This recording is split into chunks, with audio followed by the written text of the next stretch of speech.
I met a couple of producers here at the festival, you know, that they said they wanted to make it themselves.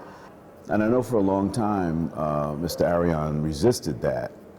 I guess he was waiting for the right time, maybe the right script, the right feeling. It was important to me to do justice to the book because it's such a beloved piece of literature by one of Curaçao's greatest writers. And he passed away 2 days before I traveled down to Curaçao to start pre-productions. What made a novel so special for you? Even though it takes place on a small Caribbean island, it's such a universal story. These are universal people. I think everybody knows a boo-boo. Everybody knows a manchi. You know, they're almost archetypes, those four guys. And the way they live their lives, you know, is the way they play that game of dominoes. And that universal story, and have it come to a head during a game of dominoes in that environment, that setting, with that light and that landscape, was something I could not resist. And I wanted to just really bring that to the world. And, you know, big challenge was, how am I going to shoot a game of dominoes and make it cinematic? Chamo was a cautious man. Being a foreigner, that wasn't a bad idea. Manchi considered the game to be beneath him.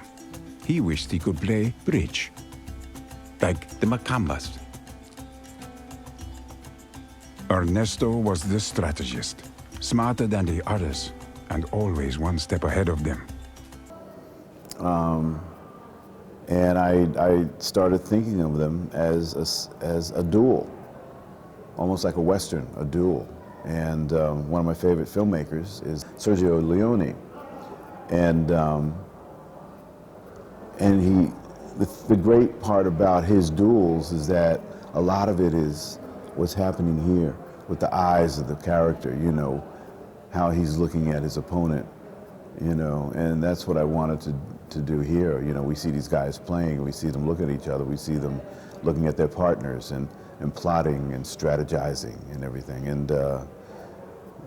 And it's played at a round table, just like Sergio Leone used to stage his Westerns in a circular arena, because the circle represents life. And to me, that's why I wanted a round table there, because that would represent life, like we say in the film. You know, they play dominoes the way they live their lives, so. My father played for fun, because it was the only game he knew well enough to win. The game! Austin! Papa is king. They really became crazy. Yeah, well, I mean, you know, when I was preparing the film on the island, when the actors came, I would take them out on some nights, Friday nights and Saturday nights. We'd go looking for domino games at some of the snack shops, you know, so that they could actually play with the real people and see how real guys were playing. We went to a domino competition one time, but it wasn't right because those were, you know, had rules. You know, it was very rigid and very controlled. But that's not the way the real domino players play in the snack shops. They go for it. They're like, you know, they really go at it. So that's what we did. We would drive around and find games, and my actors became really good domino players, you know, just doing that for several weekends. Were you involved in the development of the film? Yes, the screenplay had been written. It was by a Dutch guy, I believe. Yeah, two Dutch guys. One of them lives on the island, one of them lives on Curaçao, Alaric Smeets. They did the screenplay and they were trying to get it developed. The script was sent to me by Lisa Cortez, the producer of the film. And when I read it, it hit me immediately. Since I had been coming to the island, going to Curaçao since 1984 4. Yeah, I'd already photographed. I was the director of photography on 2 films that were shot on Curaçao for the filmmaker Felix Duroy. I shot Almacita de Desolato, and that was in '85. And then in 1989, I photographed Ava and Gabriel. So I knew the island very well. It's interesting because it has 2 weather systems that travel through the island. One part of the island is a desert right next to the ocean, which is an interesting juxtaposition. You know, you have this desert with this red earth, cactuses, you know, all thorny plants, and then on the horizon you can see waves crashing. You know, you can see boom, you can see the surf, the explosion of that, and it's such a visual. You know, it's so weird visually. It's something that I also saw because we shot in that same desert when I photographed Almacita de Desolato. We were in that desert, and it was just an interesting place. But then the other side of the island is more lush. That's where the water is calmer. That's where the beaches are, crystal clear waters.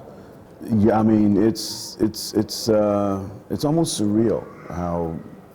And how paradoxical it is. Well, it's just it makes it a tough environment because so much of the plant life on the island is tough. It's thorny. And the people are tough. You know, the women are tough, tough and beautiful. But color is something as a cinematographer, I always used as a way of expressing thoughts or feelings or ideas.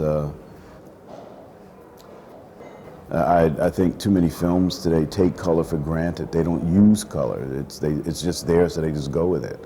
But color is something that needs to be controlled and used expressively, I believe. And the colors on the island, especially in the architecture, are striking because I think in the 16 to 1700s, a law was passed on the island forbidding people to paint their houses white because the glare from the sun, from the sun reflecting off the white buildings was hurting people's eyes. And so a mandate came down that people had to use color on the facades of their houses. And so people just started going wild with color. So if you ever go to Curaçao, you'll see houses that are red, pink, yellow, orange, blue, like Boo Boo's house was blue. That gave me the leeway to use color a little bit more expressively and actually realistically, because that's the way it is there.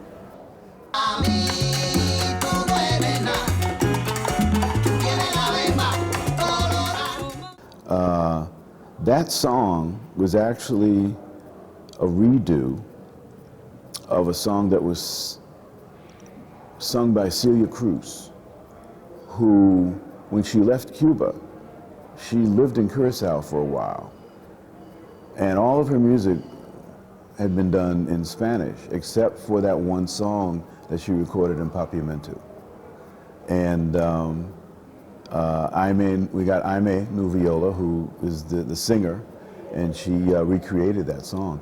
And it's interesting because Aimee had been playing Celia Cruz in the teleseries about the life of Celia Cruz.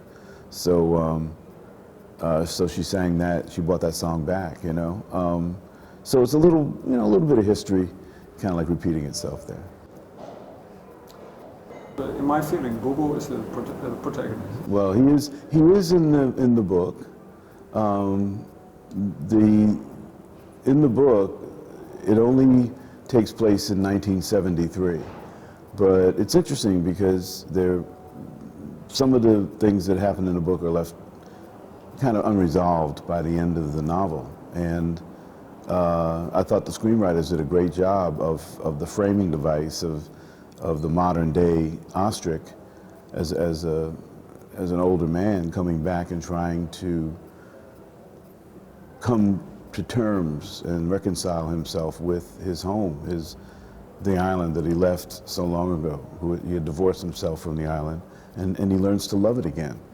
And I think it was great to do it that way because it's another way of pulling the audience in and introducing them to Curaçao before you take them into the past, into this 1973 domino game.